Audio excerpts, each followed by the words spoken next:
오늘은 마취와 치매에 대해서 설명을 드리고자 합니다.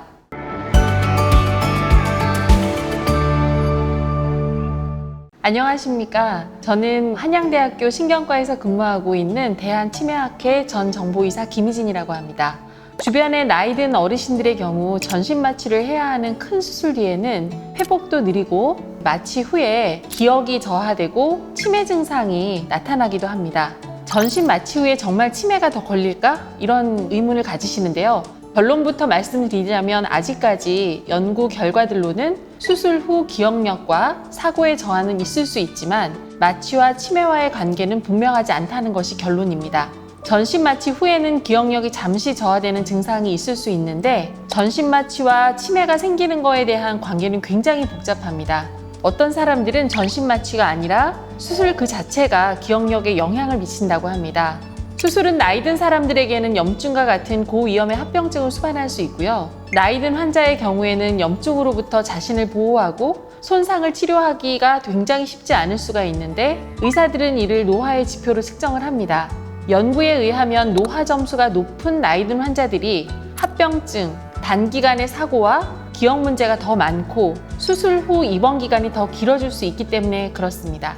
전신 마취 경험이 많은 환자가 치매 위험도가 높은 것으로도 나타났는데요. 전신 마취 수술을 받은 환자를 대상으로 인지기능 관리가 필요하다는 의견이 제기되었습니다. 삼성서울병원, 서울대 보건대학원, 한림대학교 생사학연구소, 분당서울대병원은 치매 위험을 높일 수 있는 요소로 꼽히는 전신 마취와 치매와의 관계를 살펴보았습니다. 연구팀은 국민건강보험공단의 50세 이상 국내 남녀 21만 9천 명을 대상으로 해서 전신마취 경험 그룹과 전신마취를 받지 않았던 대조군을 나눈 다음에 2002년부터 2013년까지 치매의 발병 여부를 살펴보았습니다. 그 결과 12년 동안 새로 치매를 진단받은 환자는 총 8,890명이었는데 이 중에 76.5%가 알츠하이머 치매였습니다. 전신 마취를 받았던 사람은 그렇지 않은 사람보다 치매 발병 위험이 28.5% 높았는데요. 이것은 이제 치매 관련 요인인 나이와 성별, 동반 질환, 수술 부위 등을 고려한 결과였습니다. 또한 투여받은 마취제 수가 많고 마취 시간이 길수록 치매 위험도가 높아졌습니다. 정맥 마취제를 여러 개 사용했을 때가 한 가지를 사용했을 때보다 약 49% 치매 위험이 높게 나타났고요. 전신 마취 시간이 1시간 길어질 때마다 치매 발생 위험은 6%씩 늘었습니다. 전신 마취가 왜 치매의 위험을 높이는지에 대해서는 정확한 원인이 알려져 있지 않습니다. 전신 마취를 하면 환자들은 일반 호흡이 아니라 가스 호흡을 하게 되는데요. 여러 쥐실험 결과에 따르면 가스 호흡을 할 때 아밀로이드 단백질이 쌓이고 뇌신경세포에 염증 반응이 나타나는 것으로 보고되었습니다. 아밀로이드 축적이나 뇌신경 염증 반응 같은 변화는 알츠하이머 치매에서 일어나는 병리 현상과 동일합니다. 따라서 전신 마취로 인한 인체 변화가 결과적으로 치매를 생기게 할 수 있지만 개인마다 얼마나 영향을 받는지는 다를 수 있을 것이라고 설명하였습니다. 이 연구팀은 마취를 필요로 하는 수술을 받아야 하는 환자의 경우에는 마취에 사용되는 약물과 마취 패턴이 개인에 미칠 수 있는 유전적 배경을 알고 마취를 하는 것이 매우 중요하다고 강조하였습니다. 선망의 전형적인 사례입니다. 선망 환자의 가족들은 갑작스레 발생하는 환자의 인지기능 변화에 크게 놀라게 됩니다. 어떤 가족들은 환자의 행동에 화를 내기도 하고 갑자기 치매가 발생했다면서 절망하고 눈물을 보이기도 합니다.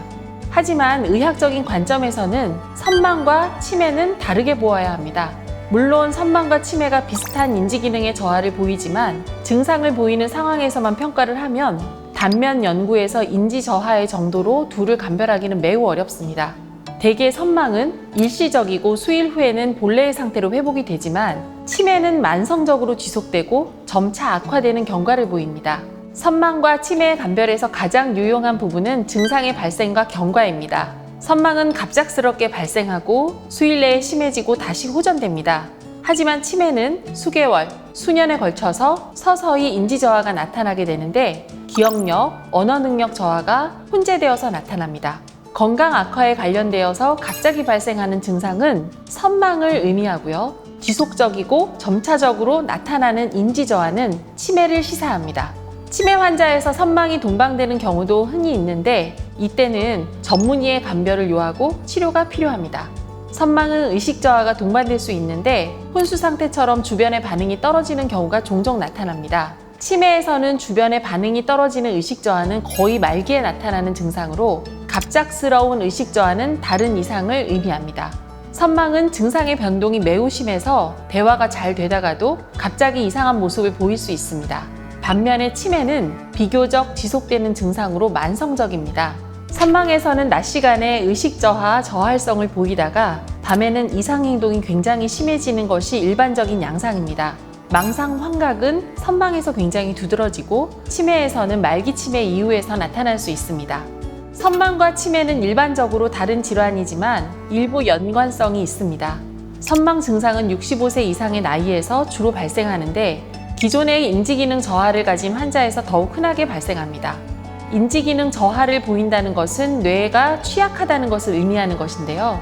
선망은 전신마취 수술, 전해질 불균형, 감염, 약의 다량한 약물 사용과 같이 전신 상태가 갑자기 좋지 않아 발생하는 상황과 관련합니다. 기존의 치매 환자에서 심하지 않은 신체 질환에서도 선망 증상이 쉽게 발생할 수 있습니다. 선망은 일반적으로 완전히 회복이 되고 이전 상태로 돌아오지만 최근에는 선망 자체가 뇌 손상을 일으키고 치매로 발전할 수 있다는 가설이 제기되고 있습니다. 선망 자체가 뇌의 과부하를 유도하여 뇌파의 변화, 신경 전달 물질, 뇌내의 호르몬의 변화를 가져온다고 합니다.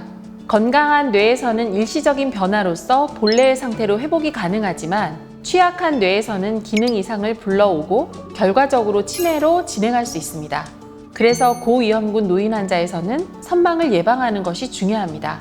가능한 한 신체 질환이 악화되는 80세 이상의 고령 환자분은 신경학적 결손, 치매, 뇌출혈, 뇌경색, 사고 후유증이 있는 경우 또한 우울증, 조현병 등의 정신건강의학적 질환이 예전에 있었던 경우 그리고 예전에 한번 선망이 발생했던 과거력이 있는 경우에는 영양 섭취 부족이나 과량의 약물, 진통제, 마취약을 사용할 때 굉장히 주의를 요합니다.